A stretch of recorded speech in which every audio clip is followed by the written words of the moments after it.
अस्सलाम वालेकुम, कैसी हैं प्यारी बहनें? होपफुली बिल्कुल ठीक होंगी। Welcome back to my channel. तो प्यारी बहनों, रोजाना की तरह आज की वीडियो भी आपके लिए बहुत ज़्यादा यूजफुल होने वाली है।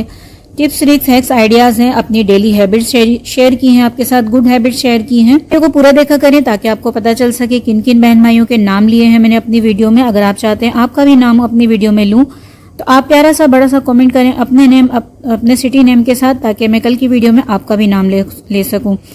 अगर वीडियो पसंद आए तो लाइक शेयर जरूर कीजिएगा। चैनल पर नए हैं तो चैनल को भी सब्सक्राइब कर दीजिएगा। तो हैबिट नंबर 1 मेरी ये है, अगर जैसे ही मुझे पता होता है कि सुबह गोश्त बनाना है, बहुत ज़्यादा फ्रीज हो रहा था, रात में ही मैं इसे निकाल कर रख देती हूँ, सुबह तक वो डिफ्रॉस्ट हो जाता है और बना लेती हूँ। और अगर ऐसा नहीं है, अचानक कोई आ जाए, तो मेरी दूसरी हैबिट यह है कि मैं क्या करती हूँ, सबसे पहले उस पर गोश्त के हिसाब से 2-3 टेबल स्पून या टीस्पून नमक उस पर रब कर देती हूँ अच्छी तरह से। उसके बाद में इसमें खुला पानी डालकर 10 से 15 मिनट के लिए रख देती हूँ।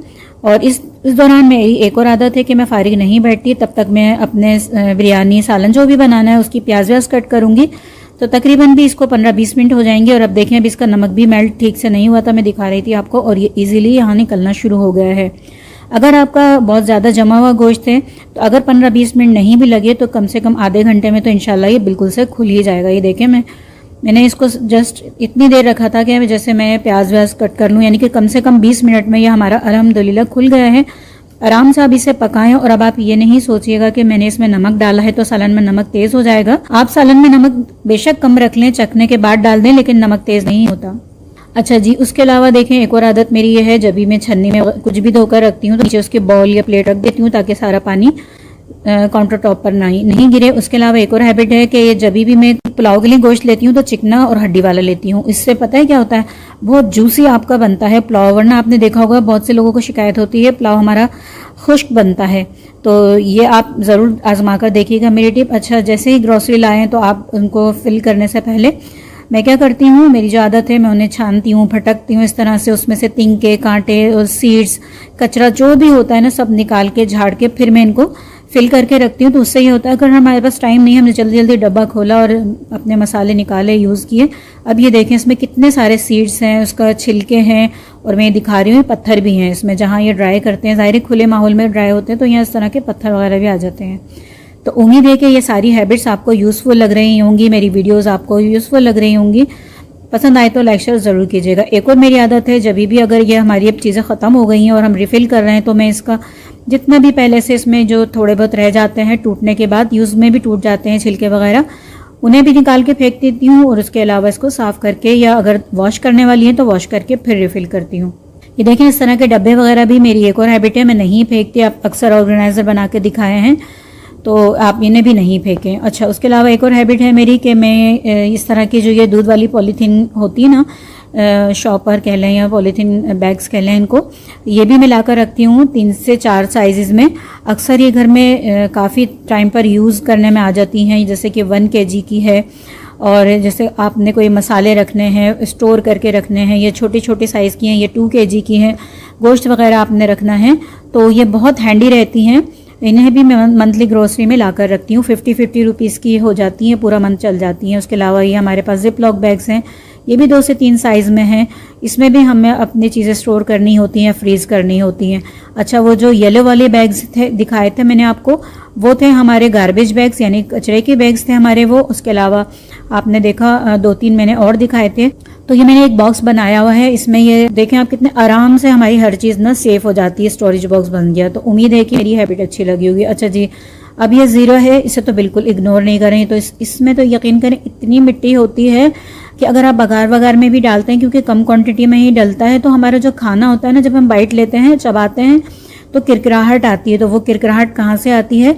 हमारे मसालों से आती है। बाकी मसाले तो देखें अक्सर ये होता है हम बाज़ार के पिसे हुए, देखें कितनी डस्ट है, ले लेते हैं। लेकिन जो हमारे ऐसे मसाले हैं जिनको हम घर में क्लीन कर सकते हैं, तो बस मैं इनको अच्छे से छान फटक के फिर ही रखती हूँ। जी, अभी हरी मिर्च या हरा धनिया, इस तरह की सब्जी अक्सर ख़वातीन क्या करती हैं, बस इसी तरह से लाती हैं, मिक्स करके भी ले आती हैं। 2 से 3 दिन वो शॉपर में ही पड़ी रहती हैं। तो मैं कभी भी ऐसा नहीं करती, ये मैं आपको दिखाने के लिए रखी हुई थी। 2-3 दिन बाद ये देखें गलने सड़ने लगती हैं, क्योंकि इसकी जो डंडियाँ हैं इनको गला देती हैं। तो आपने कभी भी नहीं करना है। और मेरी एक और आदत है, जब भी मैं हरी मिर्चें लेती हूँ तो अलग अलग करके लेती हूँ, छोटी अलग और बड़ी अलग, क्योंकि छोटी वाली जल्दी ख़राब होती हैं और बड़ी वाली थोड़ा देर से ख़राब होती हैं। तो अब आपने देखा कि मैं कितनी सारी हैबिट्स आपके साथ शेयर कर रही हूँ, आप नोट करते जाएँ। और कचरे के लिए आपने हमेशा एक बास्केट रखनी है और बास्केट में आपने एक शॉपर चढ़ा कर रखना है। तो अच्छा जी, अब एक और हैबिट मैं बता दूं आपको कि ये जो हैं इनकी जब मैं इनको रखूंगी तो मैं इनकी डंडियां तोड़कर रखूंगी, इसलिए कि ये डंडियों के साथ ख़राब होने लगती हैं। इनकी जो डंडियाँ हैं, देखें सबसे पहले डंडियां ही इनकी गलती हैं और उसके बाद फिर मिर्चें गलने लगती हैं। तो है ना, ये भी ज़बरदस्ती हैबिट भी और आदत। और दूसरी एक और आदत मेरी ये है कि मैं कभी भी हरी मिर्चों को ऐसे ही नहीं रखती फ्रिज में, क्योंकि जैसे कि अभी हमने निकाली है गले सड़े, इसमें जर्म्स लगे हुए हैं, तो इन्हें हमेशा 2 से 3 खुले पानी में आप वॉश करें। अब आप देख लें कितनी गंदगी है। वॉश करने के बाद अब आपने जब जिस छन्नी में रखा है उसके नीचे एक प्लेट रख दें ताकि पानी काउंटर टॉप पे ना गिरे।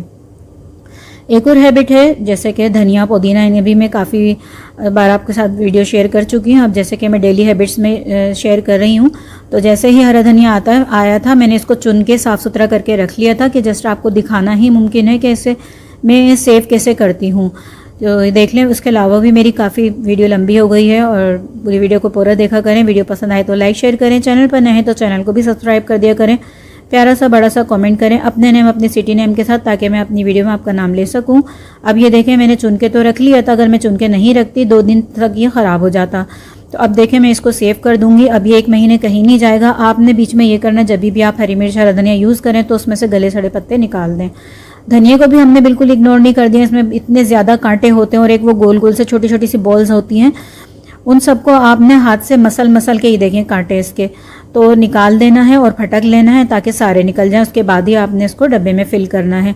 तो इससे भी यही होगा कि अक्सर ये होता है हम कढ़ाई वगैरह के लिए, पकौड़ों के लिए, या हम अचार गोश्त या कोई भी मसाले बनाने जा रहे हैं ना, अगर हमारे मसाले क्लीन करके नहीं रखे हुए तो मसाला पीसने से पहले काफ़ी टाइम तो हमें इसी में लग जाता है कि जनाब अब हम इसको क्लीन करें फिर हम इन्हें ग्राइंड करें। तो अच्छा जी, अब ज़ीरा है जैसे कि मैंने आपको दिखाया कि जितनी भी उसमें से काटे छाटे थे सब कुछ कर दिया था, लेकिन अभी जो मिट्टी मज़ीद रहती है, पत्थर जो भारी हैं वो छानने से नहीं निकले थे। अब मैं आपको वॉश करके दिखाऊंगी। मैं हमेशा ज़ीरे को वॉश करके ही इस्तेमाल करती हूँ, बिल्कुल भी इग्नोर नहीं करती। जैसे ही आप देखें खुली बहुत अच्छी सी धूप है, तो आपने ज़ीरे को इस तरह से भिगोना बिल्कुल भी नहीं है। आपने बस बॉल में पानी डाला और उसे हिलाते हिलाते बड़ी सी छन्नी ले लें या चाय की छन्नी ले लें, जो आपके पास अवेलेबल हो वो छन्नी आप ले लें और इस तरह से हिला हिला के आप छानेंगी तो आप देखिएगा कितने सारे इसमें मिट्टी पत्थर नज़र आएंगे। मैं भी आपको दिखा दूंगी। तो यहाँ मेरी कोशिश होती है कि अपनी सारी आदत आपके साथ शेयर करूँ ताकि आप खुद भी उसको अपनाएं, अपनी बच्चों में आदत डालें। देखिए कितना कचरा मिट्टी है, वो ब्लैक ब्लैक, और मैं भी आपको दिखाती हूँ हाथ से। ये देखें सारी ये मेल्ट होना शुरू हो गई है मिट्टी। तो है ना, ये भी यूज़फुल सी टिप भी कह लें, आदत भी कह लें, जो भी आप इसे कहें। तो बहरहाल मैं कह रही थी कि अपनी बच्चियों में भी आदतें डालें ताकि वो ससुराल में जाकर आपका नाम रोशन करें, आपकी तरबियत रोशन करें। तो अब आप देखें इसको हम 2 परात ले लूँगी मैं और इसे खुला खुला सा, इसमें बहुत ज़्यादा थिकनेस नहीं दूंगी, हल्का हल्का सा इस तरह से फिंगर से होल बना दूंगी ताकि जल्दी से ड्राई हो जाए। उसके बाद हम इसे रिफ़िल कर लेंगे। अच्छा जी, ये गार्बेज बैग्स हैं, जैसे कि मैंने उस वक्त आपको येलो वाले दिखाए थे ना, तो मैं अब कुछ टाइम से ये कोशिश कर रही हूँ कि ये वाले बैग ना लूँ, रोल ना लूँ। इसमें एक तो ये कि यहाँ से जब हम अलग करते हैं, फाड़ते हैं या इसके ऑर्गेनाइजर में रख के इसे निकालते हैं ना, ये गलत फट जाता है, तो एक हमारा लीक हो जाता है, तो फिर वो हमारे किसी काम का नहीं रहता। और दूसरी वजह यह है इसमें कि इससे क्या होता है, ये देखें अभी गलत फट गया है ना, यहाँ से अब ये लीक हो जाएगा। अच्छा, दूसरा ये होता है हमें इसका साइज़ का पता चल जाता है। लूज़ में लेने से ये होता है कि हमें अपने डस्टबिन के हिसाब से ही साइज़ मिल जाता है। अक्सर ये होता है कि उस पर मेंशन तो होते हैं रोल के जो पैकेट्स होता है, बट हम अंदाज़ा नहीं कर पाते कि हमारा जो डस्टबिन है वो किस साइज़ का है। ये देखें अब ये बड़ा आ गया था, अब फिर क्या होता है गलती से जब हम इसे चढ़ा देते हैं उस पर तो ये बहुत ज़्यादा भर जाता है और फिर ये फटता है एक तरह से वज़न से। अच्छा जी, हरी मिर्चों की एक और मैं आपके साथ एक और आदत शेयर कर दूं। आपने कभी भी हरी मिर्च को गीला नहीं रखना है। हरा धनिया को मैं कभी धोकर नहीं रखती क्योंकि उसमें इतना ज़्यादा मॉइस्चर आ जाता है कि वो फिर ख़राब होने लगता है। अच्छा, हरी मिर्च ये है साबित चीज़ है, इसे मैं अच्छे से धोऊंगी, धोने के बाद मैं इसे कपड़े से अच्छे से ड्राई करूँगी फिर ही रखूँगी। और एक और हैबिट यह है कि आपने इसमें से हरी अलग करनी है, छोटी अलग रखनी है और बड़ी अलग रखनी है, यानी कि पतली वाली और मोटी वाली अलग अलग रखनी है, और जो रेड हो जाती हैं उन्हें भी अलग करते जाना है बीच बीच में, वरना ये भी ख़राब होने लगती हैं। तो उम्मीद है कि मेरी सारी हैबिट्स आपको पसंद आ रही होंगी अल्हम्दुलिल्लाह। पसंद एक भी अगर कोई पसंद आ जाए आपको तो प्लीज़ लाइक शेयर ज़रूर कीजिएगा, प्यारा सा बड़ा सा कमेंट कीजिएगा, इससे आपकी बहन की हौसला अफजाई होती है। और एक और हैबिट यह है कि जो पहले हमारा यूज़ होगा, खाना पकेगा, उसमें मैं ये रेड वाली इस्तेमाल कर लूँगी। अच्छा जी, जिस तरह मैंने वो आपको बैग्स दिखाए थे, शॉपर दिखाए थे, बस उनको बंद करने के लिए हम धागे का इस्तेमाल नहीं करती। मैं रबर बैंड ला के रखती हूँ, 20 रुपए के आ जाते हैं, इसमें से मेरी हाफ जारिये भरती है और ये पूरे महीने 1.5 महीना चल जाती है। तो उसके अलावा एक और हैबिट है, ये देखें इसमें से जो चिपक जाते हैं, तो आपने जब भी रबर बैंड सेव करने हैं तो थोड़ा सा आपने टेल्कम पाउडर डाल देना है, हिला देना है, इंशाल्लाह ये नहीं चिपकेंगे। अच्छा जी, मेरी एक और आदत है कि अगर जैसे मैं किसी चीज़ का बैटर यूज़ कर रही हूँ स्पून से, तो अक्सर ये होता है स्पून में ही रह जाता है थोड़ा बहुत। जैसे कि शहद के लिए मैंने आपको बताया था, तो थोड़ा सा हम इसे ऑयल से ग्रीस कर लेंगे और फिर हम इस अपना बैटर इससे जिसमें भी डालना होगा डालेंगे, ताकि हमारा अच्छी तरीके से बैटर निकल आए। अब मैं आपको डाल के दिखाती हूँ ये कितना अच्छा सा स्मूथ से एकदम गोल गोल से बनेंगे, क्योंकि हमने जिस तरह से उसमें ऑयल लगाया है ना, तो वो ऑयल की वजह से चम्मच को जल्दी छोड़ देगा बैटर। और ये देखें गोल गोल से हमारे इतने ज़बरदस्त से पैनकेक्स बने हैं। अगर आप चाहते हैं इनकी रेसिपी मैं आपके साथ डिटेल में शेयर करूँ, तो आप मुझे जितने ज़्यादा कमेंट्स आएंगे तो मैं आपके साथ रेसिपी शेयर करूँगी। और ये देखें, आपको इनको हल्के हल्के से प्रेस भी करना है, तभी ये दोनों साइड से अच्छे से कुक हो जाएंगे और ये बहुत ही ज़बरदस्त बनते हैं। आगे चल के मैं आपको बताऊँगी कि मैंने सेव कैसे करती हूँ, क्योंकि ये अब्दुल्ला के लिए बनते हैं। तो अक्सर ये होता है कि हम 2-3 दिन के इकट्ठे बना के मैं सेव कर लेती हूँ, तो फ्रेश भी रहते हैं और ज़बरदस्त भी लगते हैं। बच्चों को जैसे ही भूख लगे, अब जैसे उनको भूख लगती है तो वो ये मांग लेते हैं, और उसको ये पैनकेक नहीं कहते, उसे ये पिज़्ज़ा कहते हैं।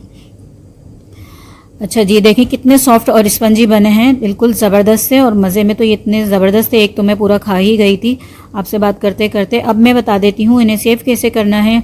सबका एक जैसा लुक है, आप देख लें। और ये देखें कितने ज़बरदस्त। तो मैं इन्हें पहले अच्छी तरह ठंडा कर लूँगी, अच्छे से ठंडे हो जाएंगे। फिर नीचे मैंने कंटेनर में टिश्यू बिछाया है और इन्हें उल्टा करके रखना है हमने इस तरह से। अगर हम ये गोल्डन वाली साइड से रखेंगे ना एक पैक, तो ये चिपकने लगेंगे। अच्छा जी, मेरी एक और आदत है कि मैं ये मंथ में जब ग्रोसरी करती हूँ तो इस तरह से छोले बॉईल करके रख लेती हूँ, वाइट वाले चने, और इसके पानी के साथ ही थोड़ा बहुत पानी के साथ रखती हूँ। या तो मैं रात को इसको निकाल के बाहर काउंटर टॉप पे रख देती हूँ, कल बनाने हैं तो, नहीं तो फिर मैं अगर 1-2 घंटे के लिए इस तरह से गर्म पानी में भिगो देती हूँ, तो ये डिफ्रोस्ट हो जाते हैं। अच्छा जी, जो बास्केट हमारी कचरे वाली है, उसको आप जैसे ही फिल हो जाती है, भर जाती है, आपने उसको उठाना है, बांधना है और डस्टबिन में डाल देना है। और अगर फिल नहीं हुई है तो थोड़ी देर और इस्तेमाल करें, बट इसको ढक लें। एक और आदत है, आपने देखा होगा कि इस तरह के दूध के जो ये हमारे पास पैकेट्स होते हैं, मैं कभी भी नहीं फेंकती। इससे मैंने आपको काफ़ी सारे ऑर्गेनाइज़र बनाने सिखाए हैं। आगे भी मैं आपके साथ 1-2 ऑर्गेनाइज़र इससे बनाने वाली हूँ, तो ये उसी के लिए मैंने वॉश करके और ड्राई करके रखे हैं। तो ये आदत भी आप अपना लें कि अपनी चीज़ों को रीयूज़ किस तरह करना है। आज की वीडियो बहुत ज़्यादा लंबी हो गई, इसलिए मैंने बहन भाइयों के नाम नहीं लिए। कल की वीडियो में इंशाल्लाह आप लोगों के नाम लूँगी, अपना नेम, अपने सिटी नेम के साथ बड़ा सा प्यारा सा कमेंट करें। वीडियो पसंद आई हो तो लाइक शेयर करें, चैनल पर नए हैं तो चैनल को सब्सक्राइब करें। अल्लाह हाफिज़।